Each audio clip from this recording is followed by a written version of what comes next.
CSR నటనను ఒక్కసారి చూసిన వారెవరైనా ఆయన అభిమానిగా మారిపోతారు. మళ్లీ మళ్లీ సిఎస్ఆర్ సినిమాలు చూడ్డానికి ఆరాట పడతారు. జూలై 11వ తేదీ సిఎస్ఆర్ జయంతి. ఈ సందర్భంగా ఒక్కసారి సిఎస్ఆర్ ని స్మరించుకుందాం. సిఎస్ఆర్ అసలు పేరు చింతలపూడి సీతారామాంజనేయులు. చిన్నప్పటి నుండి నాటక రంగం అంటే మక్కువ. ఉద్యోగం వచ్చినా విడిచిపెట్టి నాటక రంగాన్నే జీవన మార్గంగా ఎంచుకున్నారు. కృష్ణుడిగా, శివుడిగా, రామునిగా నటించడమే కాకుండా విభిన్న పాత్రల్లో ప్రేక్షకులను ఉర్రూతలూగించేవారు. అయితే 1933లో ఈస్ట్ ఇండియా ఫిల్మ్ కంపెనీ నిర్మించిన రామదాసు చిత్రంలో హీరోగా సిఎస్ఆర్ సినీ రంగ ప్రవేశం చేశారు. తరువాత ద్రౌపది వస్త్రాపహరణంలో శ్రీకృష్ణునిగా నటించారు. 1946లో సారథి వారి గృహ ప్రవేశం చిత్రం సిఎస్ఆర్ సినీ జీవితాన్ని మలుపు తిప్పింది. మై డియర్ తులసమ్మక్క అంటూ అక్కను బుట్టలో వేసుకునే పాత్రలో సిఎస్ఆర్ జీవించేశారు. దీంతో సిఎస్ఆర్ దశ తిరిగిపోయింది. జగదేక వీరుని కథలో హే రాజన్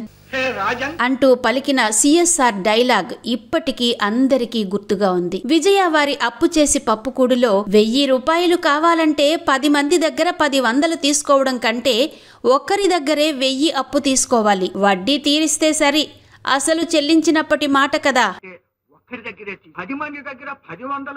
అంటూ చెప్పిన డైలాగ్లు ఎన్నిసార్లు విన్నా పడి పడి నవ్వాల్సిందే. సిఎస్ఆర్ నట జీవితంలో మాయాబజార్ చిత్రం ఒక మైలురాయి. శకుని పాత్రలో ముక్కోపానికి విరుగుడు ముఖస్థుతి ఉండనే ఉంది వంటి డైలాగ్లు చిరస్థాయిగా నిలిచిపోయాయి. కన్యాశుల్కంలో రామప్పంతులు, ఇల్లరికంలో మేనేజర్, జయం మనదేలో మతిమరుపు రాజాగా, కన్యాదానంలో పెళ్లిళ్ల పేరయ్యగా ఇలా ఏ పాత్రలోనైనా లీనమై మహానటునిగా నిలిచిపోయారు. 1963 అక్టోబర్ 8న సిఎస్ఆర్ చెన్నైలో కన్నుమూశారు.